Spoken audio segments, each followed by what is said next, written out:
This is the inaugural Gaming Irresponsibly podcast. I'm Josh Knowles, one of the hosts and editor-in-chief of Gaming Irresponsibly. I have Sean. Hello. And Jay from Gaming Ogre. Yo. So, I guess the first thing we would like to probably start out with is really quickly kind of telling everybody a little bit about what we've been playing. If you've been following the site at all, you know that I have just finished my review for Assassin's Creed Liberation. It's a game, I'll tell you that. It's, for a Vita title, it's really kind of what you'd like to see in a Vita game, but at the same time, what exactly you'd not like to see in a Vita game. I'm just happy to see a Vita game. Yeah. The issue that the thing that just kills me is, it starts out with this whole lame story, goes into a bunch of just kind of fetch this, chase this guy, hunt this down. It's really good. Then it gets back into the chase this guy, hunt this guy down. By the way, you don't care about the main character at all. And then at the end of the game, like the last few missions, suddenly you're like, man, this character's pretty cool. They're really tied into the whole assassin bloodline. And then the game ends. Bummer. So it's it has the potential to be great. I know Jay, you were playing it as well. I don't think you got all that far in it yet. But what's your thoughts on it? I feel like just the whole touch response and do this, move this around, and it's just too much for that type of game.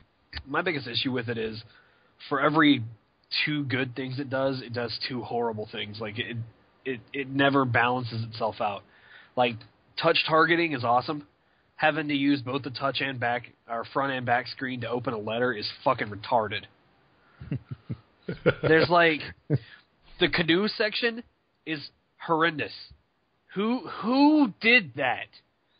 Like, somebody in a room said, hey, here's what we're going to do. We're going to put a section in where you ride a canoe, and we're going to let you use the X button to steer your canoe and to paddle your canoe, or you can stab yourself in the face with a fork and use the back touchpad, sliding your finger up and down to row the canoe in the most horribly intrusive, just lackluster, terrible way.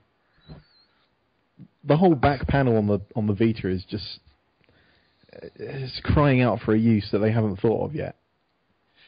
The best use I've seen for that was actually in Little Deviants, which wasn't a very good game. Oh, God. Oh, God. Oh, that game's so bad. But it worked for that game. Well, let's not be hasty here. It worked. Let's not say that it worked for that game. I think that new game where you use the back touch panel to punch holes out of the environment, I think that's going to work a lot better. Let's be 100% honest here. The game that it's going to work the best with is going to be the Little Big Planet. Yeah. The game it's going to work best with is the one that doesn't fucking use it because it's stupid. Now, I will say, like you were talking about the canoe part of Liberation, I never went backwards. I just decided if I can't go backwards using circle, I'm just not going to do it. So if I hit something, I would do this really awkward K-turn and just keep moving forward somehow. It's just, yeah. I mean, Ubisoft, please. That was not the best usage of touch technology. But at the same time, I mean, if you haven't played it, the Uncharted game, I mean, you have to trace where you want to go. So, I mean, literally, you color kind of I want Drake to go along this wall and then, shimmy down the pole. I didn't think that worked either. I think that takes a lot away from what makes those type of games great. It was quite a nice idea, but at the same time, it constantly felt as if it was trying to justify to you why you've bought a Vita. Yeah. Rather than adding anything to the gameplay, it was, suddenly let go of the control. You've bought this instead of buying a smartphone for the physical controls. But hang on a second, pull away from the physical controls and start using it as a touchscreen. That's exactly what it is. They are trying so hard to shoehorn touchscreen controls into every game that comes out for the Vita that rather than concentrate on making it a fun experience, they're just saying, oh, me too. Here's this that we can do. It absolutely breaks up any immersion because the moment you come away from the controls, you step back from the game. Speaking of ridiculously stupid fucking controls, dude, how about that ship minigame thing where you have to trade your resources in this game? How fucking confusing is that thing? I liked it. Here's my issue with it. When you first get started, like if you're like, a few sequences in, you only have like 2 or 3 ports, and it really it's buy and sell more or less. You're making like 30 whatever your currency is off of like a trade, which is nothing. As at the end of the game, I mean, literally, you'll buy resources for 300 and sell them for like 1,200 to 2,000, but you don't also have the ships to get there, so then you have to buy bigger ships, and you have to, trade merchandise and things like that.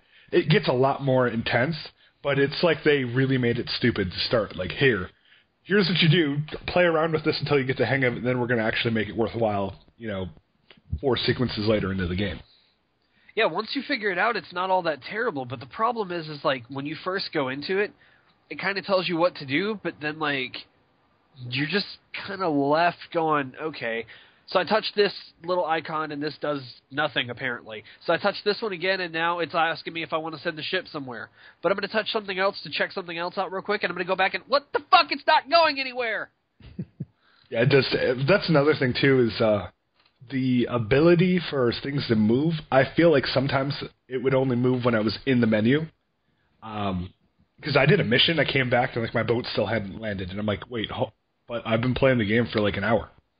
So I also didn't like the fact that it wasn't accessible wherever you went. Like, in Assassin's Creed, it's a lot like the assassin missions from Brotherhood and Revelations, but you could access those from anywhere that, you could send assassins out from.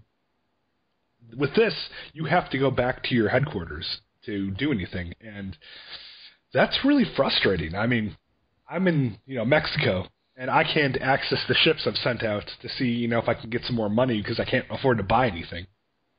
So that was another thing. I mean, I didn't like how you'd tile your funds up at one point in time, and then go to another country where you don't have access to your funds. And then, like, you meet a guy that you can buy some items off of, and by the way, you can't. Because you never have any money. Yeah. Which I feel like they made it harder, which I'm kind of cool with, because let's be honest, if you guys have played any of the Assassin's Creeds, it gets to a point where just you're running around Italy as Ezio throwing coins all over the place because you don't have anything else to do with them. I've already bought everything. Why not throw my coins at poor people? Prostitutes. Well, like, I don't know. I mean, there's a lot that I really want to like about this game, but just some of the design choices with Aveline they don't make any sense. Like, I fell in the water as Lady Aveline, right? Yeah. And because she can't climb or jump, you can't get out of the fucking water. Like, how did this get past QA? Well, how does she at least not have the ability to climb out of the water? Oh, dude, I'm going to kill you with this. That happened to me. I had to swim around the port town until I found a ladder. Dude, I just turned the fucking thing off. I was like, dude, I'm not even trying to swim around here and look for this ladder. I'm just going to turn it off and hope it resets me to a neutral point. You know what you need? You need the canoe. Dude, right? I'm swiping the screen like, can I call the canoe? Is there a whistle in here somewhere? It's a canoe whistle. Like, yeah, exactly. Like, come here, boy. No, it's just nothing. I'm just sitting there floundering around in the water with this big, expensive, goofy dress. One other thing I'd like to talk about with Liberations is Liberation. There's a point in time where there's like a assassin's tomb kind of like thing that you have to do, and there's some diving and everything else that you're doing in the water. I don't know what happened, but I dove under something and I came up too early underneath like an overcrop. For whatever reason, it tried to make Aveline climb up it. But then she fell, and I was standing under the water like I was on a flat surface. So I'm running around underwater. She can't swim now, mind you. She's running. And I had to literally try to figure out a way to get out. Unfortunately, there really wasn't anything for me to climb at all, so I ended up getting screwed and had to restart. But still, I was just like, how does something like that happen? I think they really rushed the title, just based off of the issues with the frame rate dropouts and things like that. they wanted it to come out exactly the same time as 3. And while 3, we know they've spent years and years and years developing this game. I don't think they would put the same amount of time into Liberation. Well, there's so many design choices that would work really well, and they miss the opportunity. Like when you use your blowgun, for example, you have to tap the screen to target somebody, then you have to press triangle and hold it, and sometimes it'll actually develop the line where you can see where she's going to take the shot. Like, if you're already touching the screen, why not equip the blowgun, press and hold on the target to ready the blowgun, and then let go? That would be much more immersive. How did we not... I mean, that seems like an obvious design choice that was just slept on. I don't know. Like, I just... As much as I want to love it, just... There are so many things. It's just like, why you no do this?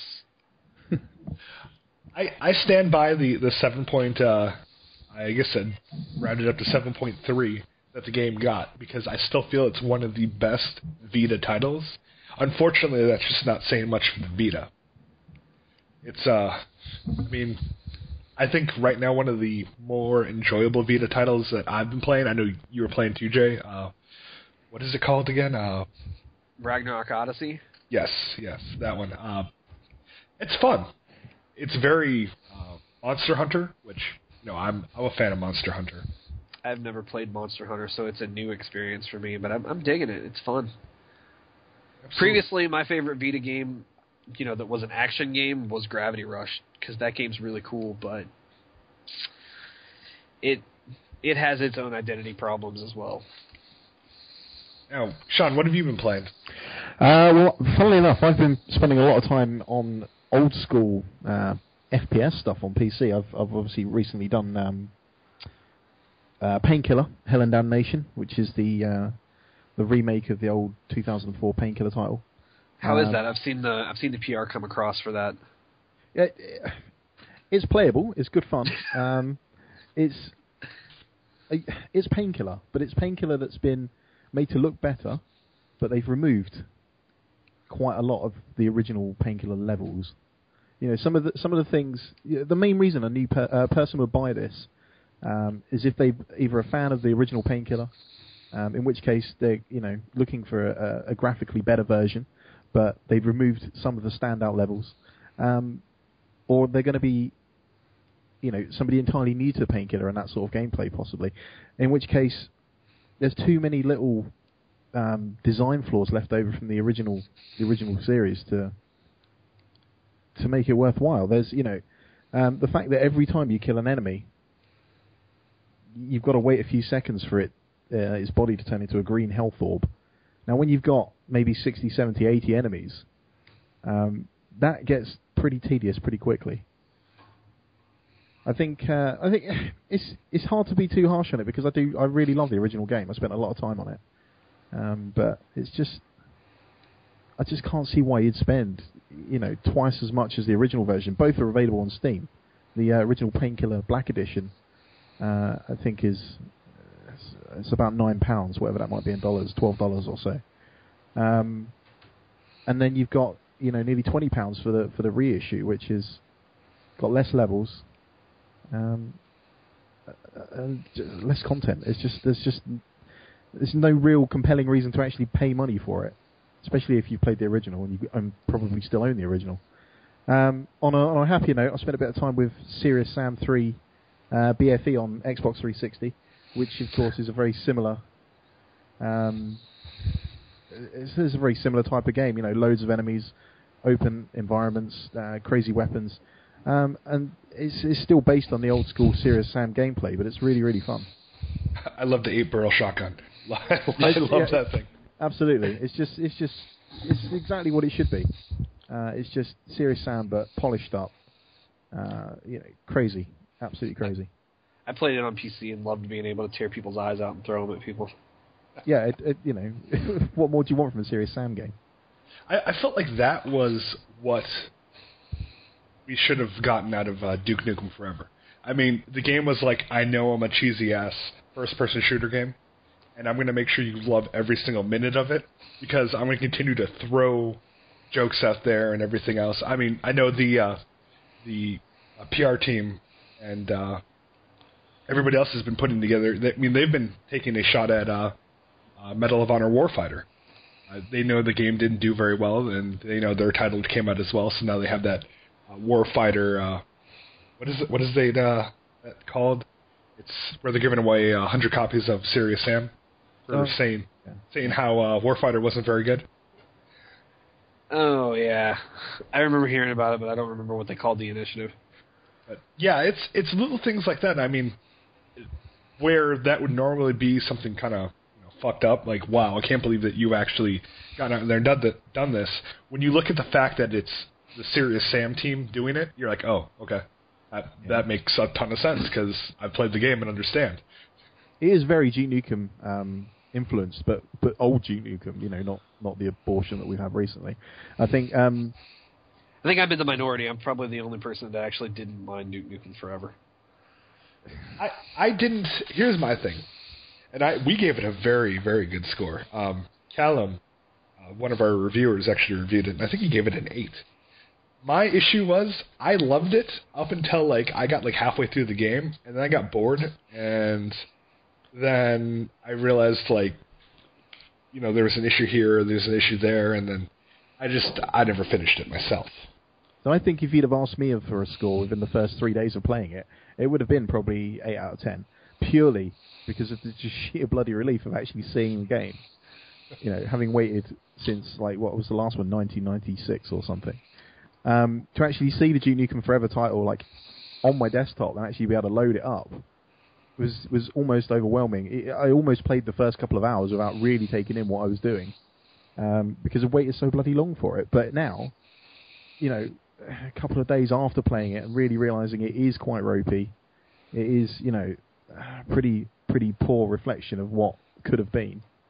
And it's nice that the Serious Sam guys have pretty much capitalised on that, taken what people really, really missed from the old Duke Nukem 3D and sort of embedded it into Serious Sam, which quite happily has taken it on board.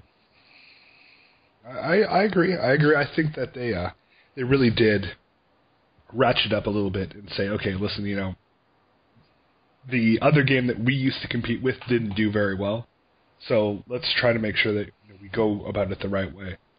And in truth, Gearbox, let's be honest, they were probably like, hey, let's hammer this out while we're doing Borderlands 2.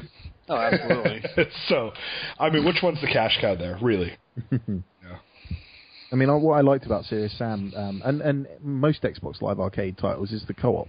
Really, really strong co-op, local co-op, split screen. I will pretty much throw 1,200 points at any reasonable game that has split screen co-op, because there's so few of them about. So, developers listening, if you're making an Xbox Live Arcade game, stick a decent split screen co-op on it, and you'll get my money, definitely. And I played something recently that had a split screen co-op that I was all about, and right now it's totally escaping me. Nope. I can't. Oh, no.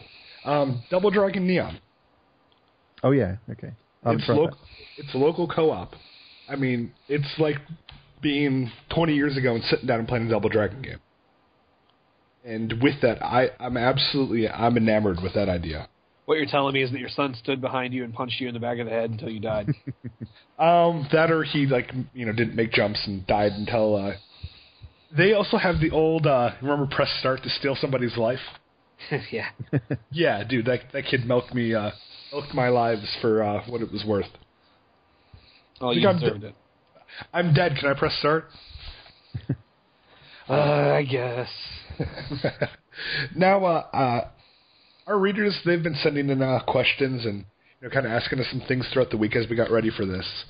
And one thing somebody wanted us to talk about is the evolution of the touch-type gaming. So, with that being said, here's what I think as far as touch gaming goes. You guys can chime in on it as you see fit. But we know now the casual gamer is going to start with things like,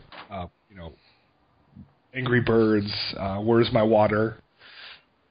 And I personally, I feel like those games now, with the way that these companies are putting these things together, they will lead you into the cash cows, the Facebook games, things like that, where you're buying microtransactions and things like that.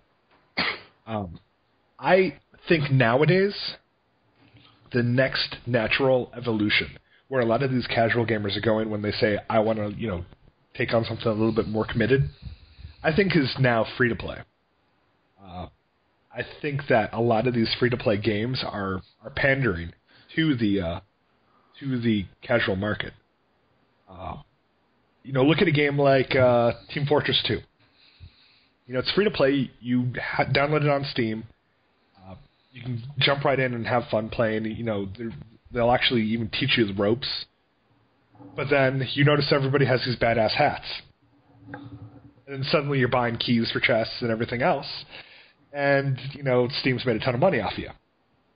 But you're used to doing it because you've been spending money on, casual games anyways. Buying power-ups for Angry Birds, Facebook, and things like that. On the same side, or actually on the other side of that coin, there's games like League of Legends that directly say, hey, well, hang on. What did you do? Because you suddenly sound all robotic now. I do. Yeah. Before you go further on a tirade, I want to make sure that you straighten out your voice quality. Hold on. Does this sound better at all? Oh, yeah, but you still don't sound very clear. Whoa. Hold on 1 second. So while you adjust your stuff, I'll chime in real quick. I think that you're right as far as free-to-play ushering in a new group of gamers, because actually the mobile gaming hemispheres has actually been bringing in a lot of free-to-play stuff. There's a whole lot of apps out there that are free-to-play that are full of microtransactions. There's games like Pocket Legends, which is like an online like an MMORPG but on your phone, and it's not terrible. You just can't really do anything with it unless you buy credits to play it. It's just really slow moving, but those people are gonna get those because they're free. They're gonna get into those things. Like look at Song Pop. Song Pop is an audio version of Draw Something.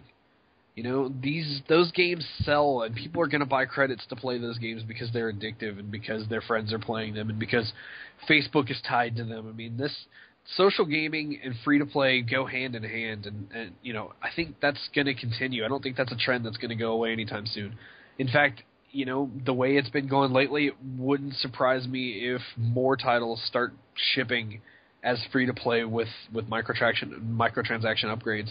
As sad as my soul is to have to admit that, I think that's just the way things are going to keep going. Is stop limiting people by not giving them access to the software, instead give them access, but put certain things behind a paywall.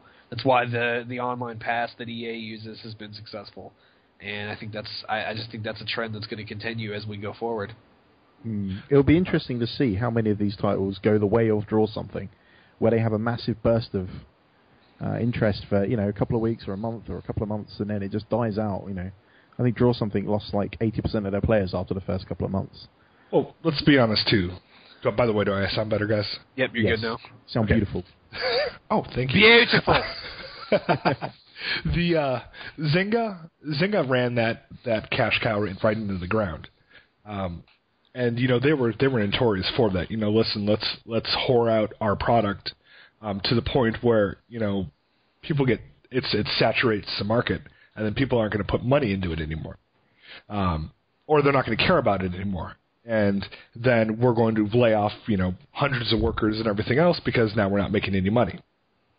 I know with Draw Something, I mean they immediately created a rift with the original developer team. Yeah. Well, what didn't help them is that game was shit. Yeah. It had the right idea, but the problem is there's no penalty for cheating. So you didn't have to draw a picture. You could just write the name on the screen of what you're drawing, and somebody can guess the right answer and get credit for it. There's nothing in place to make sure that the people you're playing with aren't cheating the system. And that's no fun, because I remember I was playing it for a little while because everybody was talking about it. And the very first puzzle I ever got, somebody was writing words instead of drawing whatever the picture was. And it's like, really? What's the point of this? What fun is this for me to guess what you're drawing if I can read it? Yeah, I mean, I think that's the casual market bleeding through. We're as gamers, we're used to playing by the rules, even if they're not enforced, because of the fact that, listen, I want to enjoy this game. When you're not used to playing a game to the point where I want to play this to enjoy it. I want to play this game because everybody else is playing it. By the way, I want to get all the points. Well, then you start taking shortcuts. Which, going back into what I was talking about with, the evolution into free-to-play, with League of Legends, you see that all the time in there. I mean, there's people who probably don't play anything but League of Legends. And they want that new champion coming out. And they've figured out that jumping into a game,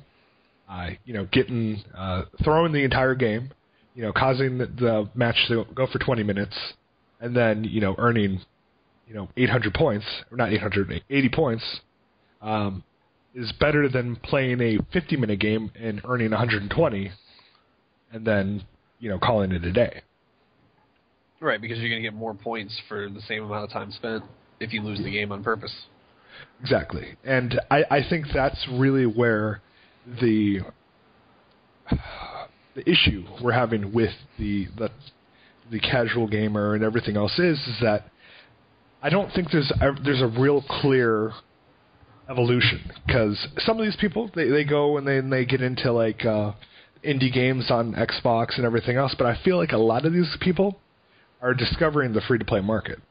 Because it is so similar, like you said, to the original market of the iPhone, iPad, Android, Facebook market, where you can play a game. I mean, EA just ripped off of Pokemon. Yeah. And I mean, I played that game, and it's all right, but at the same time, it's like a free-to-play Pokemon where you can buy Pokemon with money. Is that Outer Knots game? Is that what you're talking about? Yeah. Well, these games are entirely... Sorry. These games are entirely focused. Right. All right. Somebody go. All I said was that I've seen that. That's all I was trying to say. Shit. That's not much more interesting in my point. I was going to say, the thing is, these are casual focused. They're entirely aimed, and you probably see this in League of Legends. They're entirely aimed at tapping into that addiction of getting the next piece of sparkly DLC. That is the game. For a lot of these casual players, it isn't the actual gameplay itself. I've seen people playing on the iPhone games where, you go in, you push a few parts of the screen, and then you wait 12 hours for something else to, time it to count down so you can push a few more parts of the screen. And that's the whole game. All they're doing is working towards... Yeah, exactly. All they're doing is working towards, the next fucking teacup or wheels for their car or something. It's that's the game. It's collecting. It's hoarding. Yeah, absolutely. Well, to be fair on that front, though, that's actually capitalizing on the original Facebook game success, was because games like Mafia Wars were a big deal. Yeah. Hell, Ubisoft did one with Assassin's Creed, if you remember. It was called Project Legacy. Sony did one with Infamous. It was called something Anarchy or something. And I don't even remember what it was. But those games are popular on Facebook because most people get on Facebook. They're going to get on to kind of talk to their people. They're going to play a game because it only takes 5 minutes to make your moves, and then you got to wait a while anyway. That's why Farmville and those things succeeded so well. Sim Social, all those games, they succeeded because you could get on, you could play for 15, 20 minutes and accomplish a lot, and then when you come back, it'll all be ready for you. That's it. It's a daily dose. It literally is that. Yeah, I think a lot of this stems from the original MMOs. I used to play a lot of Ultima Online, and that had its own kind of organic, I suppose, black market for selling rare spawned items and fancy armor, and then even items in the game that were essentially produced through glitches and bugs. They became rare items that went for hundreds of dollars, I guess, in real money. And over the years, that's pretty much just become extrapolated into its own game. That's what's really kind of happened is, hey, listen, I got this rare thing that actually doesn't do anything. It's just rare. Let me sell it to you for $1,000. Which, yeah, that's been kind of, I guess, the direction things are heading. I mean, even look at it like this: a game like Borderlands 2. How many times have you found a purple gun that isn't necessarily a great gun, but you hold on to it just because it's a damn purple gun? You know, or a golden gun. You know, I found a real shit gun, but I was like, oh, I need to hold on to this. This is a really good gun. Yeah, it really wasn't. Yeah, jeez. I got a buddy who's telling me that he's got a friend who's making more money selling rare items off Torchlight 2 than he does working daily. I believe it. I know that back in the day, Diablo 2. My brothers paid like hundreds of dollars for item sets. Oh yeah, I remember I had a buddy who used to clone Stones of Jordan and would sell them for $35 a piece on eBay. I mean, that's ridiculous. It's like Sean said, it's insane, but these developers have realized, well, listen, this is what people are. Yeah, this is what these people are going to do. Let's try to make our money off of them. And evidently, there's a lot of them. Oh yeah. People are always willing to pay for an advantage. I mean, that's the way these things work. As far as paying for advantage, I mean, what's your guys' take on like pre-order DLC and things like that? I'm fine with it as long as it's cosmetic. If it's not cosmetic, it starts to become questionable. Here's my thing, and I've seen commercials for this, and I'm sure you guys have as well. Halo 4 is coming out on Tuesday. I'm super excited for it. I'm sure you guys are too. If you pre-order from GameStop, you get 2 skins that camouflage you. What the hell is that? I mean, that's bullshit. Because, well, I'm going to run around with my bright green Master Chief, and you're going to, go and wear armor that blends into the wall. That's not what this game is about. You just pre-ordered a game, and we're given a slight advantage. I mean, that's not far off buying a game with a free wall hack. Exactly. I mean, it's what game was it? Battlefield. Battlefield 3. When that game came out, and I love Battlefield 3. I mean, I reviewed the game, gave it a great score. When that game came out, if you pre-ordered it, they gave you some of the upgraded guns right off the bat. Like, how is that fair to the people that haven't pre-ordered that are just jumping into the game? You know, when they originally announced that, they were actually going to give people a pre-order gun that you couldn't get any other way but pre-ordering it. It was like a massive, mortar strike cannon. People had a huge fit about it, so they took it out.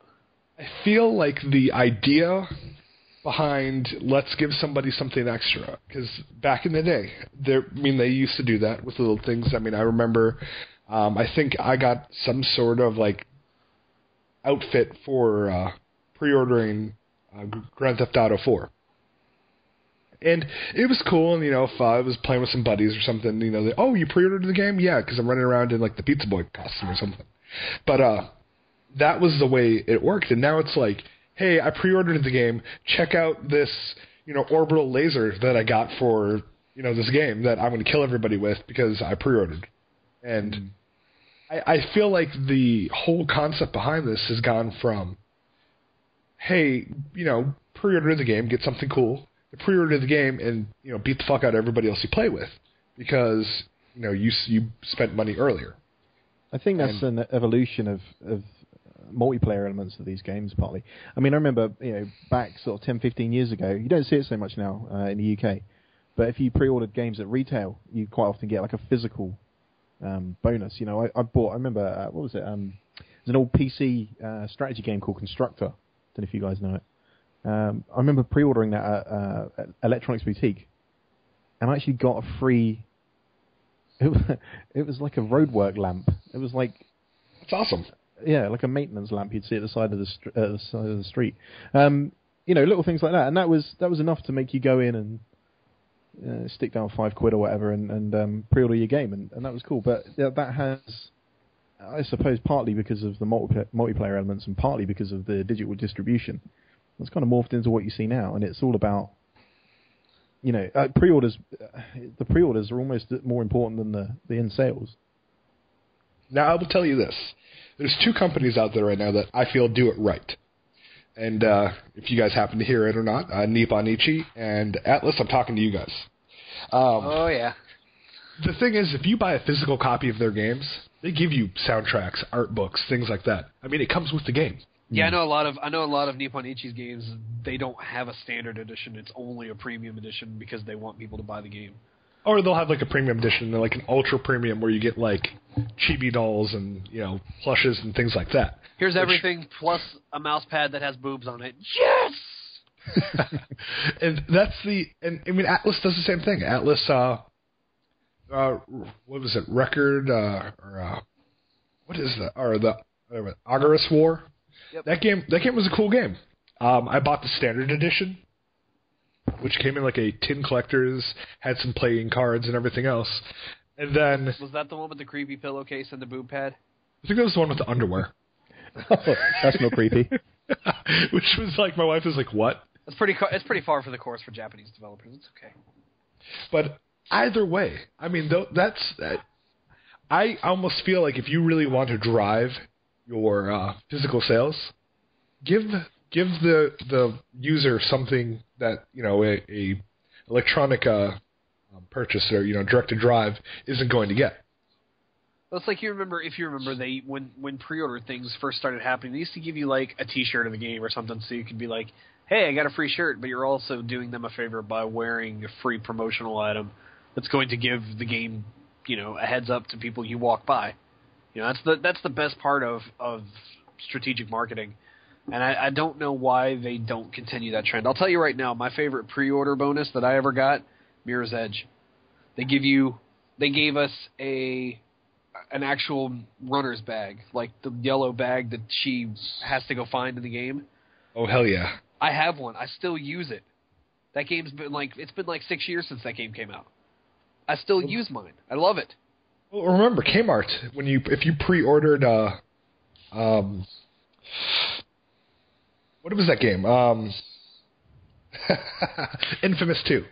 If you pre-ordered Infamous 2, they upgraded your pre-order to the collector's edition. Yep. And you got the courier bag, yep, which was freaking awesome. Dude, seriously, I used that when I went to E3. I bet. I was running around with my courier's bag and then realized it was too small to fit, anything I needed. But still, it was it's badass, and I think that's what makes that was what I used to be excited about buying a physical game. I mean, I worked. Oh, go ahead. So I was going to say, I think a physical piece of the game world is what it should be. Really, I think that is it. Yeah, I mean, let's put it this way. I take it all three of you guys liked Skyrim, right? Yeah. Yeah. Any of you guys buy the premium edition? Fuck no. I did. I'm not paying an extra $60 for a dragon statue that I don't have anywhere to put anyway. Oh, it's so badass, though. I'm sure it is. I've seen my buddy bought it, and it's fucking amazing looking. He bought in, and he bought the Street Fighter 20th or 25th anniversary collection. That had the statue of Ryu doing the Shuriken. He put it under the dragon, so it looks like he's uppercutting the dragon. That's a super cool idea, but I don't have room in my house. My house is small.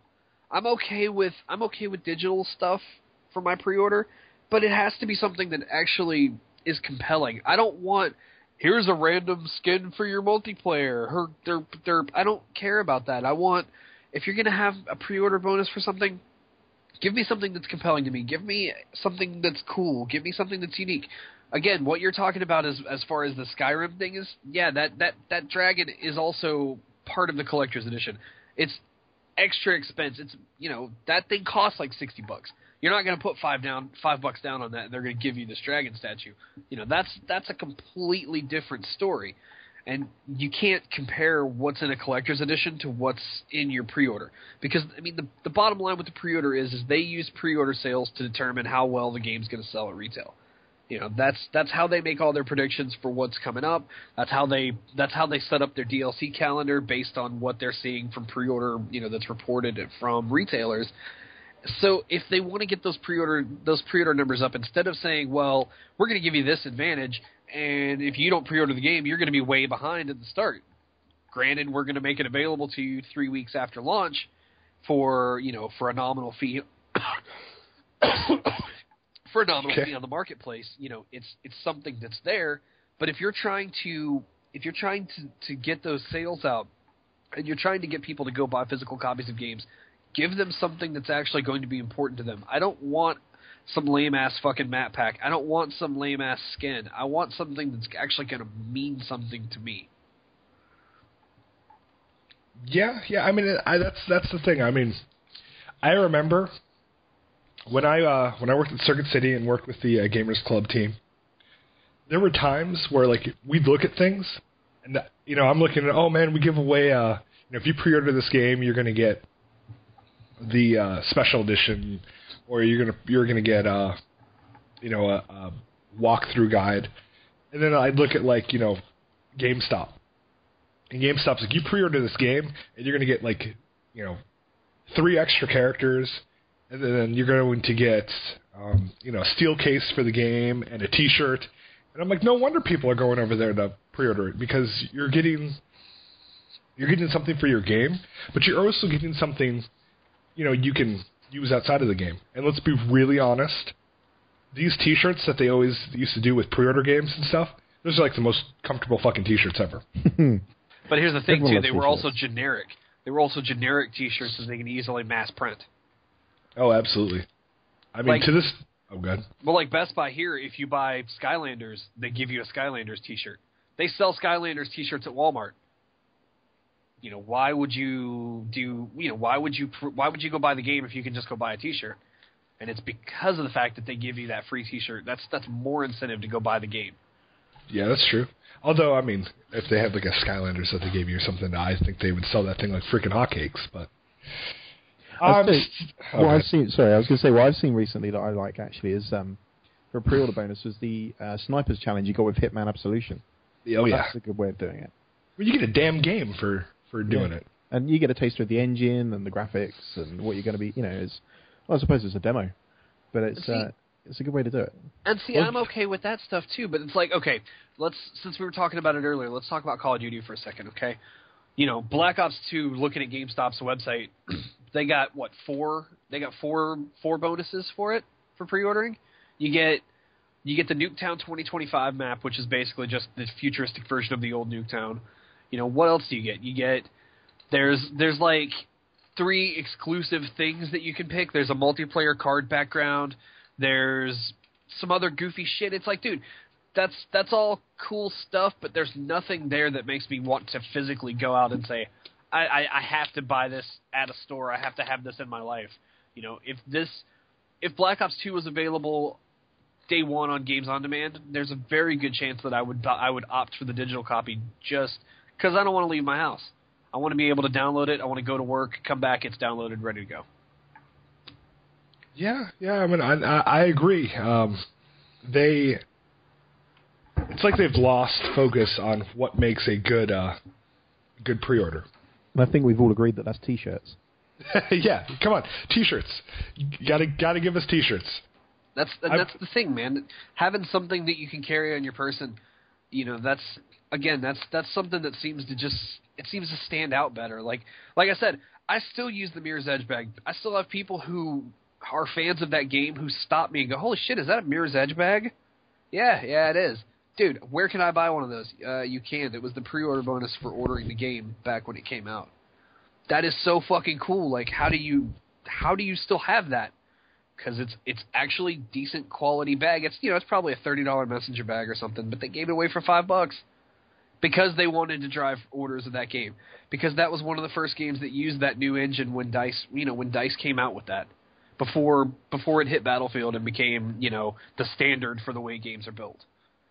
I remember when Mirror's Edge came out that the reflection quality that it had, where you would see her run near a building and see everything around you bouncing off the reflective glass, that was brand new. That was mind blowing. When that trailer came out, it was like, holy shit! People were like looking at that, going, I didn't know games could look this good. I didn't know games could do that. And whether or not the game actually was able to succeed that messenger bag sold pre-orders. I mean, that's the way you do it. You make something that you make a physical product that you can manufacture fairly cheaply and get it in people's hands. People don't want a random trinket that's going to sit around their house. Like I have an Epic Mickey pen that's laying here from a pre-order bonus and stuff like that. It's like, who cares about any of this stuff? It sits in my cabinet and I keep forgetting that it's there and meaning to throw it away. I'm not throwing away my messenger bag. Well, I will say, I mean, even keychains work, especially if it has some cool little thing on it, which I will say, I don't know if you guys have seen this yet, but I saw it on Reddit. Grand Theft Auto 5 is giving away tourist viewfinders when you pre-order. So what they give you is if you ever went to a theme park like Disney or Busch Gardens, where they take a picture of you and they put it in that little plastic viewfinder, where you get it and it's branded for the game. But when you look through it, you see an exclusive screenshot of the game. Right. So not only are you now walking around with a walking advertisement for the game, but when people see you down the road and say, man, that's pretty cool, where'd you get that? Well, I pre-ordered Grand Theft Auto 5, so shove it. I think publishers have just got to the position, particularly AAA publishers, where they just don't feel they have to bother anymore because they get 1 million pre-orders of Borderlands 2 or whatever without really trying. I feel like that's what EA is doing now. It kills me. It kills me that EA is the owner of so many amazing franchises that I grew up with. Yeah, absolutely. And great franchises that have even taken off, since I've been working in media. I mean, I don't know if you guys are fans of Dead Space at all. Yep. But even though Dead Space 3 looks great, the whole idea of having a partner there with you is stupid. I felt like what made Dead Space horrifying is the fact that you're by your damn self and there's nobody there to watch your back. You are alone. That to me, I agree. That was Dead Space's selling point, is the fact that you're alone. It's a basic horror mechanic. That's what sums it up. But it works. Resident Evil is a good example for a game that never clicked with me. There are too many people that can show up, having radio communication with STAR's team, and I don't want all that. If I'm gonna be scared, dude, I want to be a guy who is in a life or death situation, who is struggling through to find his way so that he doesn't get destroyed by whatever this thing is that's been killing everybody else. Like Silent Hill 1 through 3. Yeah, exactly. Exactly. They were... did these games right. Like even I catch a lot of shit for this, but I always preferred Parasite Eve to Resident Evil. I catch a lot of shit for that, but you know what? That game actually felt scary to me. Resident Evil never did anything for me. Like, I just thought it was lame. Here's what I'll say. I really liked the first Resident Evil. I mean, there was no walkie-talkies. It was, shit hit the fan. The scene in the very beginning when you walk into the room and the zombie rips the guy's head off. I was like, what? What the hell is this? And that was horrifying. And they made aiming and shooting and things purposefully hard to do. Then I played 6, and as Sean said before, that was an abortion of a game. The issue with 6 was that, and I still haven't even done a review for it because I feel like I'm going to throw Capcom under the bus. I need to do it, but it's like Gears of Zombies is really what it is, and I feel like they've made it accessible. And that's a big thing EA does, too, is they try to make the game more accessible to a larger audience, which I understand the whole concept of, making money. But at the same time, I feel like you're taking what made a game great and then, shitting all over it and saying, I don't really care anymore. Mega Man. Mega Man's dead. That is a franchise that if they said, hey, listen, we're going to make a, adventure, action, Mega Man X game, I'd be like, hold on, wait, I'm throwing my money at the screen and nothing's happening.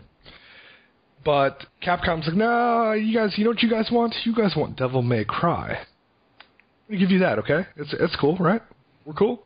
And by the way, I'm going to reboot the entire character and just make shit up as I go. I don't know, and I'm kind of optimistic about it. I think it might actually be okay. I'm keeping an open mind. I am.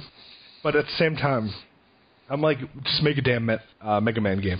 Just do it. I also agree with that. I love Mega Man, so I'd be okay with that. Like my thing is as far as going back to Dead Space, the thing is you're right. They turned Dead Space into Gears of War, and just like they did the same thing with Mass Effect.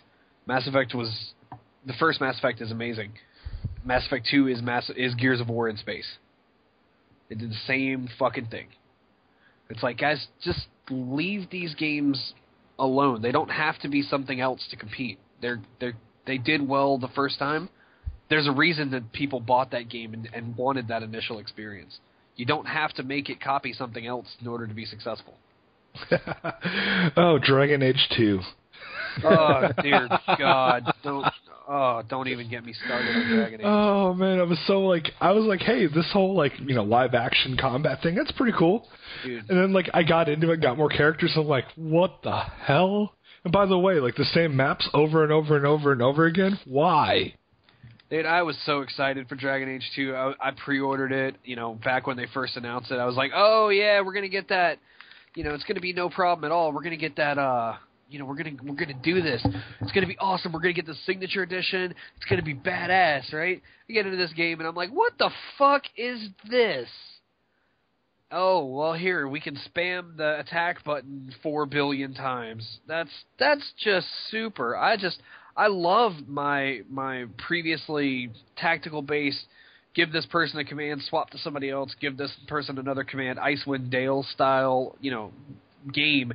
And now I have a button mash shitty hack and slash where I'm going to be told 1 billion times, hey, I'd like to let you out of this city, but I think you're going to need to go search a rock over in this other section because I'm on post and don't really feel like walking over there. There's no point to anything you do in that fucking game. It's horrible. It's so bad. Well, I know 3's coming out soon, and is in development, and they say they're going to get back to the RPG roots. Yeah, but I'll hold my breath. I was going to say, my thing is it going to be those RPG roots, or is it going to be the RPG roots from Mass Effect 3, or where it's like, hey, we really want to include the more open to any user things, but hey, if RPG things are your thing, yeah, we can do that too. Here's the thing is, the RPG as we know it is almost dead. It is. You got companies like Nippon Ichi. I'll give credit to Microsoft. Microsoft still has the licensing rights to Lost Odyssey, one of the best current generation RPG games ever made. It kills me to see games or companies like Square Enix getting away from this, because they made what I felt was the definitive RPG, and I feel like now it's a gimmick to say RPG elements. It really is. Yeah, it really is. I have the biggest ridiculous beef with Final Fantasy 13 too. I loved Final Fantasy 13. I'm one of the only people that I know that actually even enjoyed that game. But you know what? This guy right here. Oh, God. I liked it. Oh, God. Final Fantasy 13 2 is a fucking mess. I liked it, but the same thing is I didn't love the characters. I was kind of like, this is kind of weird. Whatever happened, my favorite game of all time is Final Fantasy 3 or 6. Whatever you want to call it. I loved that you had 18 different characters that you could have in the game. Your party consisted of 4 people. And there was no ifs, ands, or buts. That's the way it worked. And with that being set, though, you could go around, you could there were different interactions. Every single character had their own story, but you didn't have to do it. And with that being said, the game was so immersive. If you loved the story of the game, you're like, okay, hey, listen, well, I want to find out more about this character, so let's go, dig into their story. Or, fuck this guy, I don't want anything to do with him. Oh, they want me to go here to do this for him? Well, I'm not going to do that, so let's go beat the game. That's what made RPGs good, is that you had choice.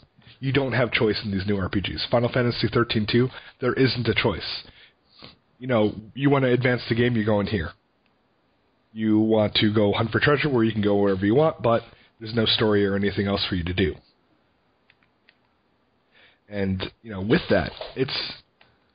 I don't know. I really don't know. It kills me. It does. It's just like they've all lost their focus, It's like these game developers know what they want to make, but they know it's not going to sell, and so they're trying to cater to a more casual audience.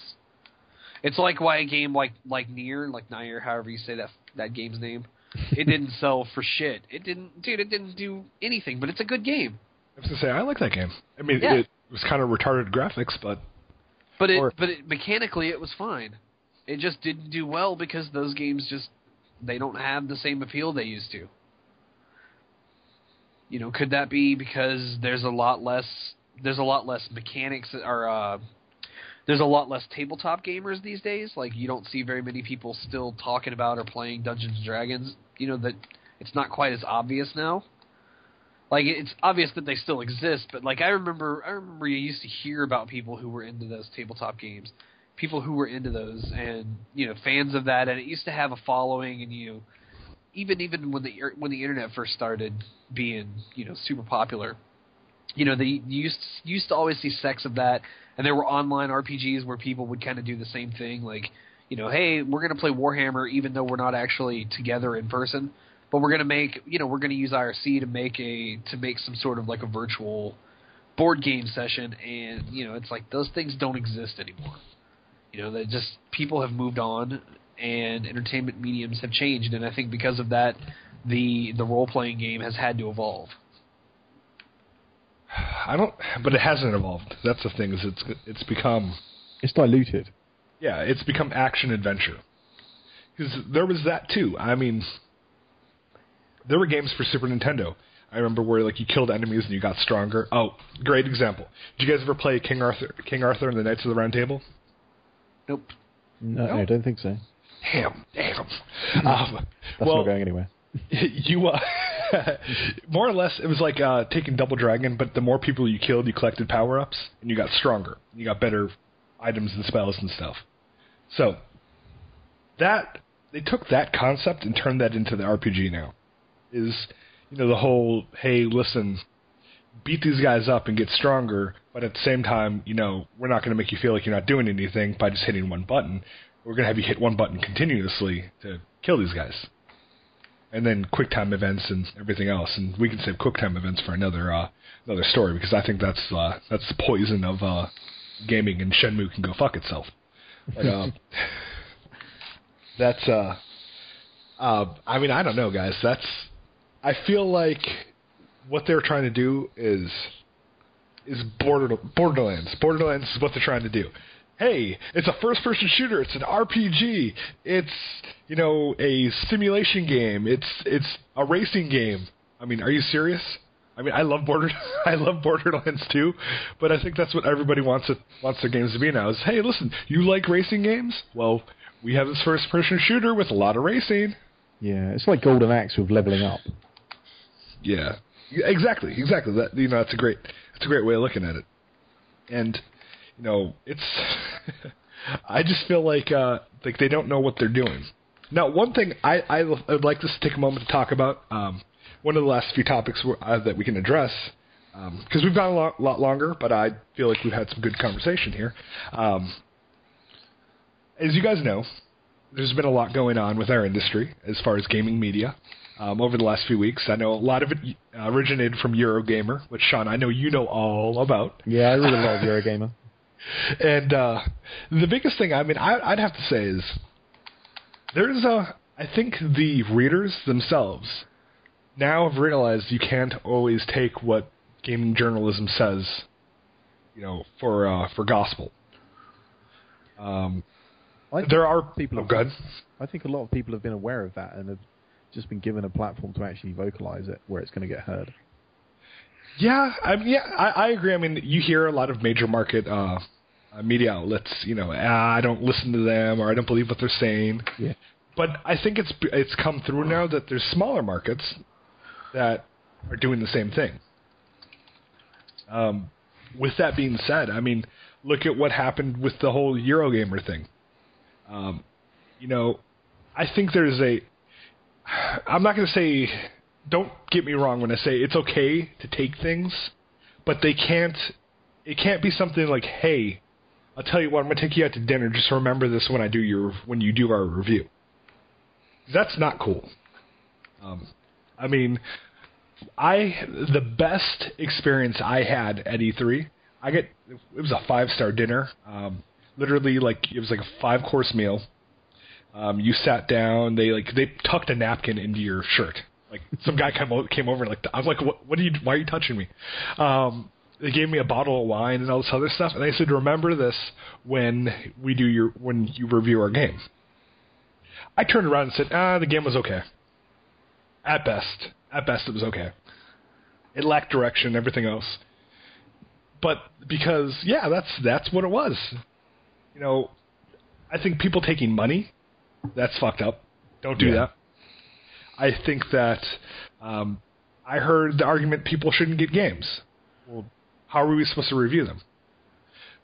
I know we can go out and buy them, but then that means that you're getting a review later and everything else. The biggest problem is that people on the outside see getting free games as being paid for your service. What they don't understand is that you're not getting paid. You're just being provided with a method to do your job. Which is true, but I think at the same time, you shouldn't straight out go out and I know with the Eurogamer thing. I mean, you have somebody who's repping Square Enix more or less, and it's all over that. And the thing with that, I feel, is you can't do that. You can't show a bias towards a certain developer. I mean, I love Nippon Ichi. I love them. I've played their games, every single game they've ever made. I've played every single one, and not even as a reviewer, as a consumer. But I gave Hyper Dimension Neptunia, the first game, like a 3 out of 10. And I said, this game's bad because I didn't like it. It wasn't fun. And all bias aside, I said, I love this company, but you're going to have to try harder if you want me to buy your next game. And if you guys have played Hyper Dimension Neptunia 2, it was so much better. So, I mean, things like that. I mean, there's going to be companies you know and love. But at the same time, you can't offer to give them favorable feedback. Go ahead.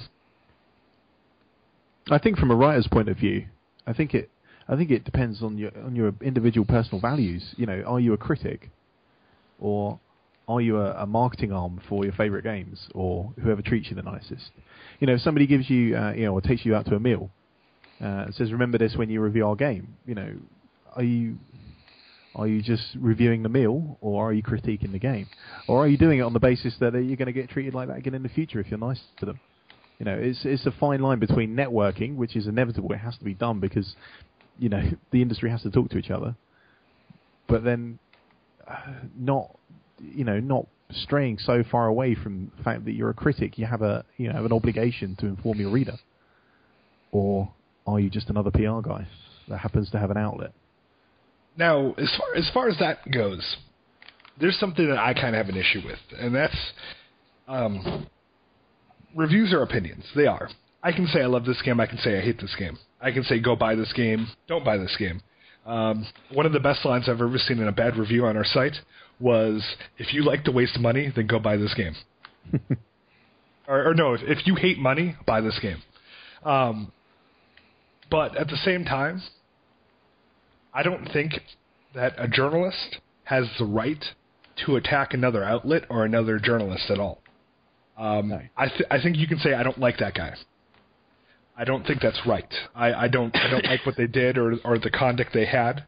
But at no point in time do I think that you should be given a venue or an outlet to say this person's corrupt, because you don't know where they're coming from. You don't know where they're getting paid. I mean, they could be a fanboy or a fangirl of a certain thing. But at the same time, I think you lose all credibility when you turn around and say, like, fuck these guys. This guy's a in the pocket of this company, or so on and so forth. Yeah. I mean, I think in the Eurogamer situation, reading the article before it was edited, which can still be found online, it wasn't so much a direct attack. There was a name, there was a personal name mentioned, but it was put across as this seems like it could be something nefarious. It could be, it might be nothing, but it doesn't seem quite like it, like it should be. And it was only when, I suppose, readers took that and ran with it and did some searching on this name that they found out that they were employed by Square Enix, and it unraveled more of a story. Whether that was the original writer's intention when he put that name in the article, I don't know. But it wasn't necessarily calling somebody out on their bad practice. It was more of a, this is an example of what seems a little iffy. Which is, yeah, I understand that. And it's that situation has led to other situations. Yes, Jay, I know that you know some of the things I'm referencing. But sure. I mean, you have members of our media market attacking each other now. And while it's fun to pop some popcorn, sit back and watch the whole craziness unfold, it doesn't do well for us to be fighting each other either. I'll say the big thing that's going on right now is the stuff with Hip Hop Gamer and with Kevin Dent fighting because of Hip Hop Gamer calling out IGN for their Medal of Honor Warfighter review. That's Kevin is an analyst. Kevin is not a media person. He's an analyst. He does other things in the business. He has every right to call Hip Hop Gamer out. Hip Hop Gamer is, as much as I dislike IGN sometimes, he doesn't have the right to say anything about, their integrity or whether or not they're taking money from EA, because he doesn't disclose who pays his bills. The very fact of the matter is I've not seen a AAA game come out that he wasn't excited for. And Kevin Dent called his shit on it and said, "Dude, if you're going to talk this much shit about people, let's make your paycheck. Let's not show how much you made, but let's show who paid you. Let's make this stuff transparent. I'll show you where my money comes from and who pays me. Let's see if you'll do the same." It's an ethical debate that never should have gotten to the points that it's gotten to. And this all evolved from the fact that, that somebody got called out for trying to win a free PS3. It's what started all of this shit. And it's dumb. Like, there's no reason that anybody in our industry should be having this problem. That's true. I mean, I think, number one, I actually have an issue with trying to promote a giveaway for press. The thing is if you want something, like you want a PS3, ask Sony for a PS3. Hey, can you? I got my PS3 repaired from them because I was like, listen, I need to review your upcoming games. My PS3 is dead. And they said, all right, well, contact this person. They're going to get it fixed for you. Now, that's not something that's normally available to the public. But, dude, I have shit all over PlayStation games since then. I mean, the thing is they gave me an opportunity to continue to do what I do, which is cool. I appreciate it. But that's what I would do if I owned a business and I wanted people to continue to talk about my product, I'm going to make sure the people that have the ability to talk about it are talking about it. And when, a market comes to, or an outlet comes to you and says, hey, listen, the Wii U's coming out. Get me a Wii U. I'm going to do everything I can to get somebody a Wii U. Yep. Because that means that person's talking about it and talking to other people about it. I think a lot of the big problem is a lot of these PR companies still don't quite understand the outreach of independent websites. I still think that they expect everything to.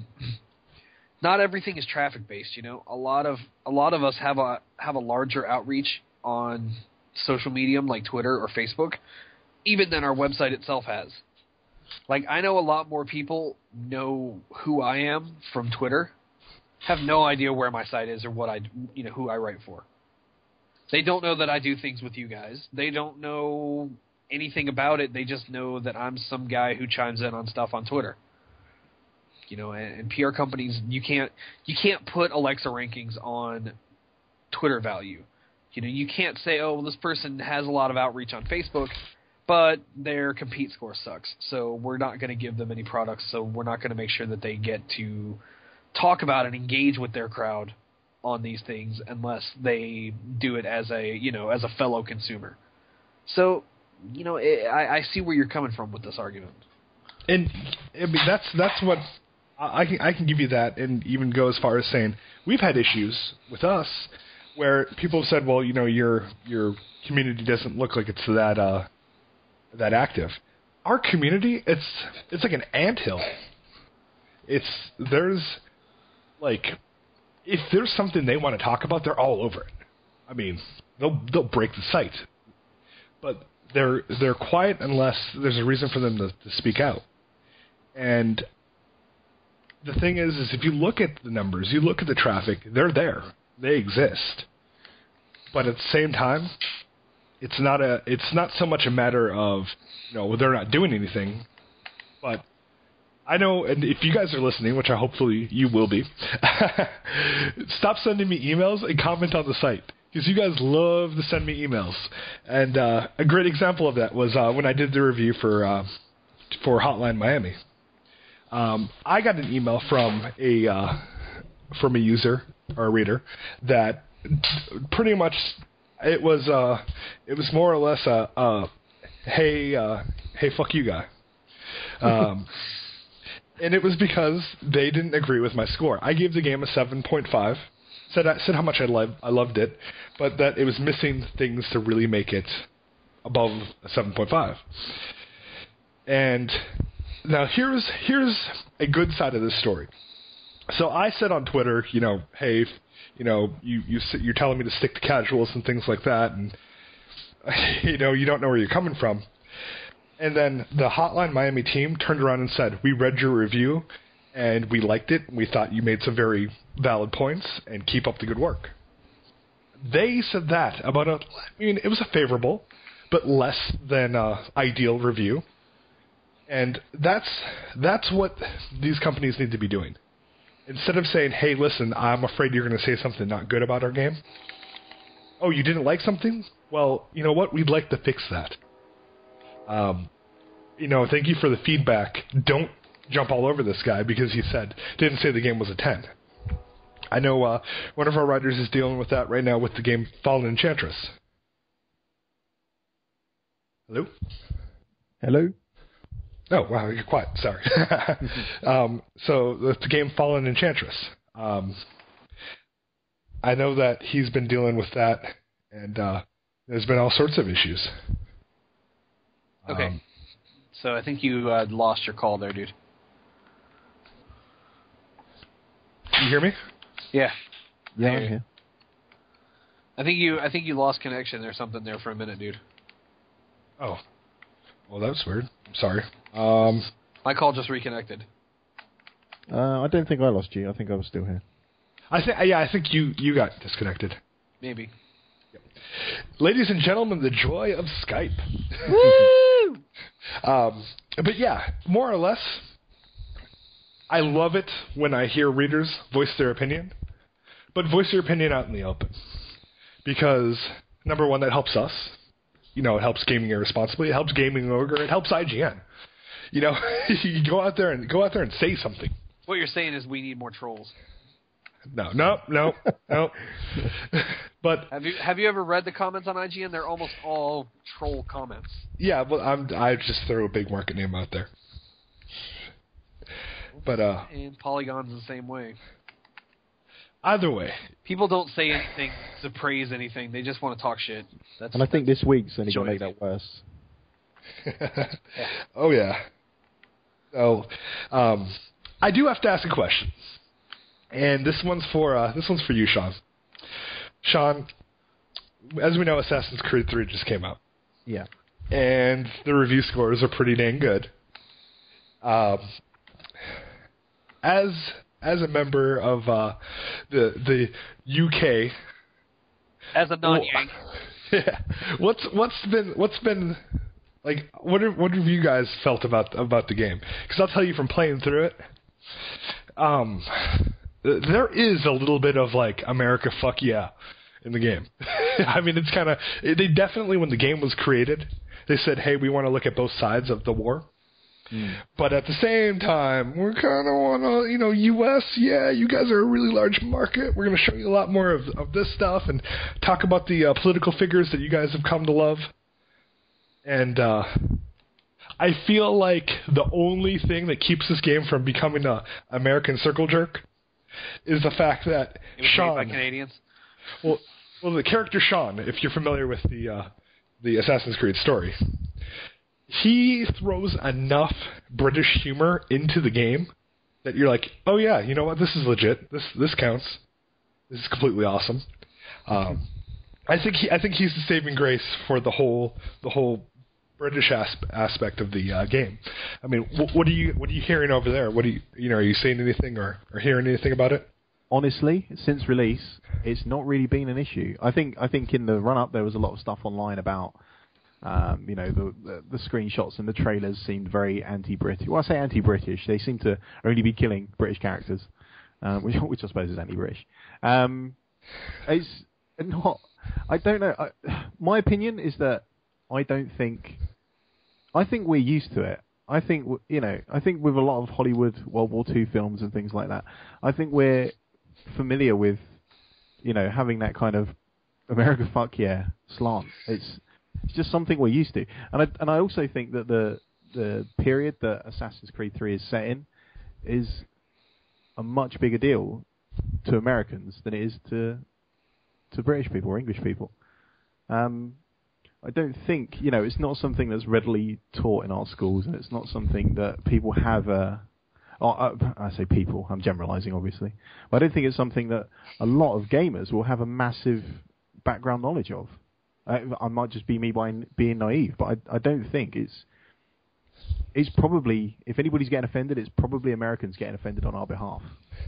I actually kind of agree to that point, because here's the big thing. I mean, I love history, and I love a lot of the aspects, I mean, from, more or less, from the American Revolution. How am I going to sue anybody if you don't get upset about it, British guy? Well, I can find somebody that will. There's always one. With the American Revolution, just like in Italy, with Ezio, Da Vinci, with Da Vinci. That was the birthplace of a lot of modern technology. Da Vinci created all these things that are used to this day. Benjamin Franklin created things that are used to this day, and I think that that's kind of why they chose that time.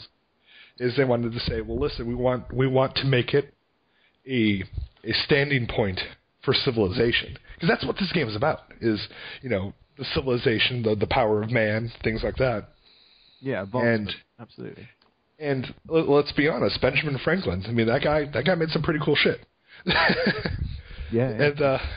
And my favorite line still is the whole Franklin stove, where it says that Benjamin Franklin created the Franklin stove, distributed it to people, wanted them to have it for free so that they could actually be able to cook food and everything else. And then some guy from London went and patented the whole thing, made millions of dollars, and that shows that people were dicks long before the internet. But that's I mean, I think that, like you said, it's a bunch of overreacting. I think that people are, oh my gosh, I can't believe that we're portraying the British in such a horrible light, but we're not. It's history, and yes, you do kill American or revolutionary soldiers as well. That does happen. It's just it doesn't make you feel like that's happening until like you get into the thick of it, and then you're like, oh, okay, I'm killing everybody. It's cool. Yeah. Yeah, I mean, I think with anything in terms of people being offended, I don't know what it's like in America for this, but it's almost always people getting offended on the behalf of other people. People very rarely go, that offends me. It's always somebody else getting offended on behalf of a minority group or on behalf of disabled people or something like that. And I think this has just been another example of people panicking that British people are going to get offended by it. And it was a couple of 100 years ago, wasn't it? I don't think anybody's really going to be that bothered by it. There'll always be a few, but I don't think it's as big a problem as it could have been. I think if you'd have released something like a World War II game, and there was a twist on it where British people were seen as the bad guys, then you're opening up a whole other set of issues.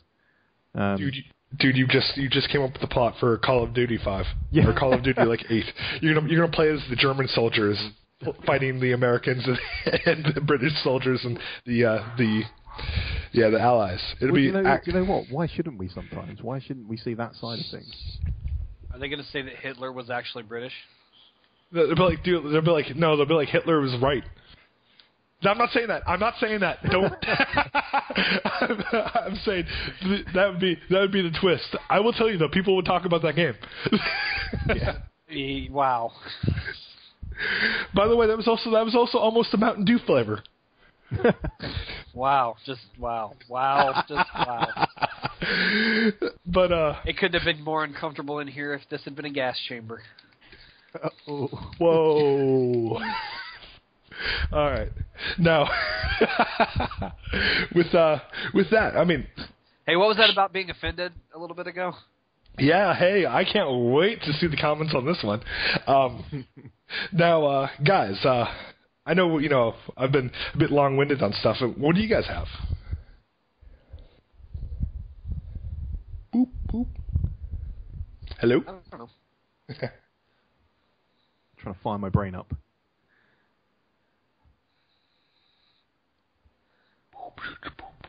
I think we've covered a pretty good amount of stuff.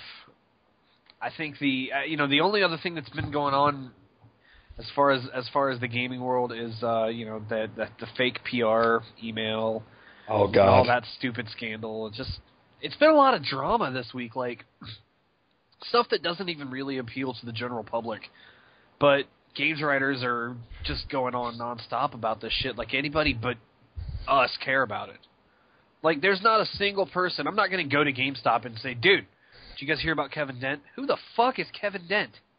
Oh, well, did you hear about that triple point message that was telling the Halo reviewers that they need to get their review up or they're going to break their contract? The fuck are you talking about, dude? I just want to buy Halo on Tuesday. I'm just here to get a pre-order in. There's nobody who cares about any of that shit. All this stuff is just overly sensational, stupid high school drama.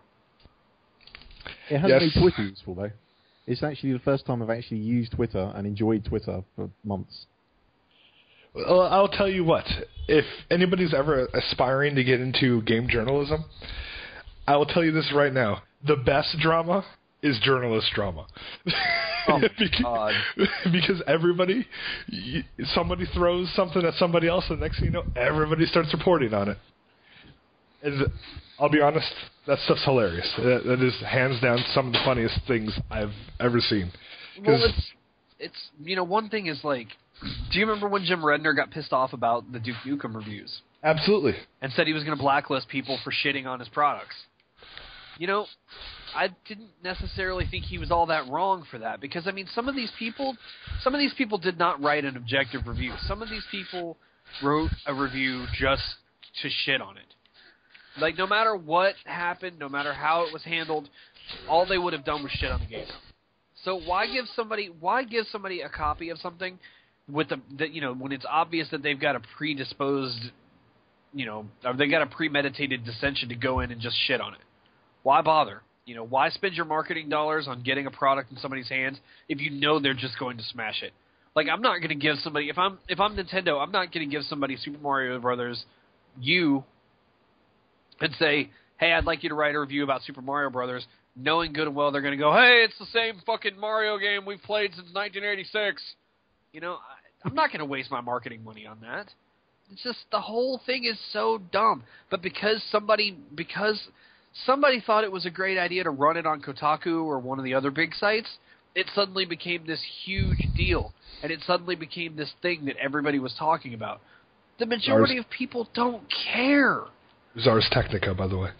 Well, I didn't. Yeah, that's right. Wasn't it Ben Kuchera who did that? Yeah. He's definitely my most favorite guy in gaming media.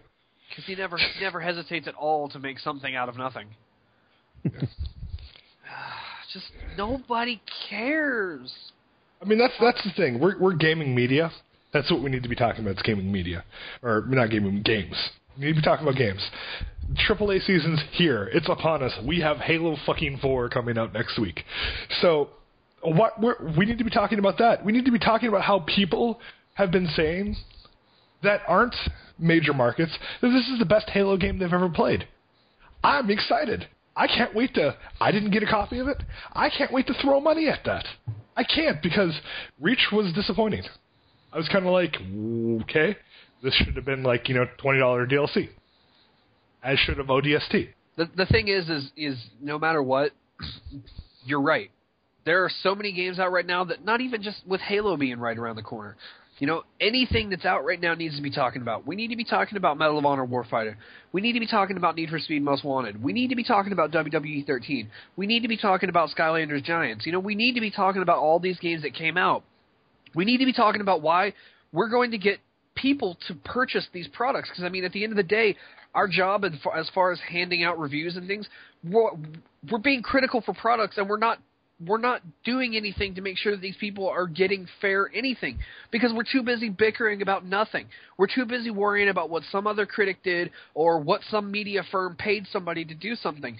People aren't concerned about talking about games anymore. Like, when you read Twitter and you follow these people don't follow Destructoid's Twitter people. They don't follow writers because they care about what's going on in gaming journalism drama, or even the tag gaming journalism being bullshit. Nobody cares about any of that stuff, dude. Let's talk about games. Let's talk about all these great games that are coming out. Let's talk about Hotline Miami. Let's talk about Edna and Harvey. Let's talk about fucking Primal Carnage. Let's talk about all this stuff that's come out that nobody seems to even care about.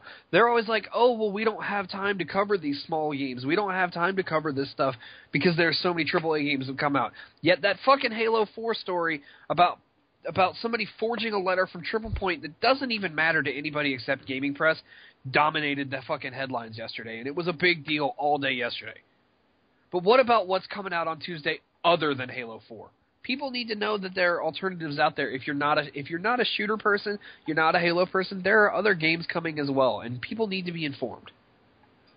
Yeah, I got nothing, man. That was, I think you pretty much said it on that.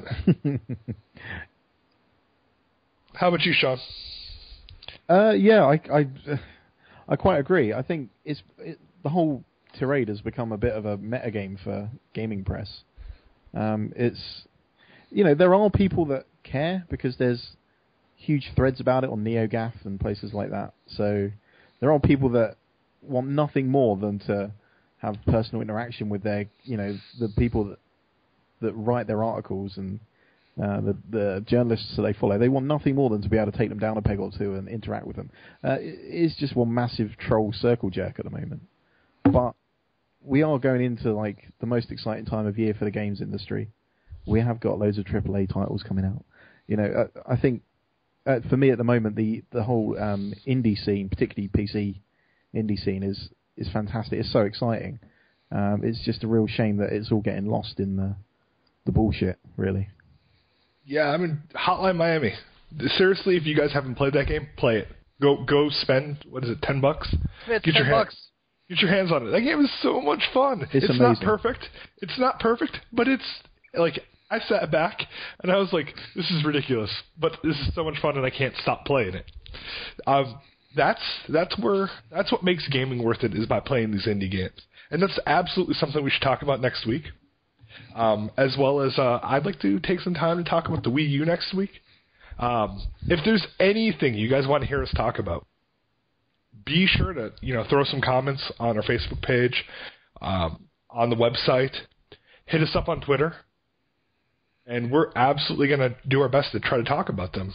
But there's a lot going on, and hopefully you guys enjoyed listening to us bitch and moan and rant for the last 90 minutes. But yeah, that's by the way, we need a name for this podcast, because Gaming Irresponsibly's podcast is not good, and I don't like it.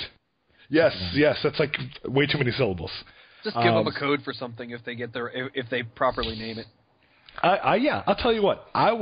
The person who comes up with the best name for this podcast, I will give you... Give them a Hotline Miami code. Get them one. Yes, I will give you a Hotline Miami code, and I will get you a... what is that other game that just came out that you just reviewed, Sean? Retro City Rampage. Yes, yeah, Retro City. I will get you one of each. So, jeez, with both of those, you got all the nostalgia you'll ever need. Because both of those games are retro style, and they both cater to everything that you're wanting if you're interested in either one of those games. That's a good call. Yeah.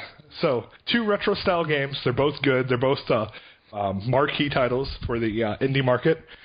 And you know what? If it's really, really good, I may even throw in a gaming mouse. We'll talk about it. Wow. So with that was our podcast, guys. I hope you enjoyed it. Sorry about all the technical issues. And yes, we are still getting the hang of everything. But I'd like to thank Sean for taking his time out in the afternoon this morning to sit down with us, and Jay for definitely sitting down with us as well. And we're going to see you guys next week. See ya! Bye.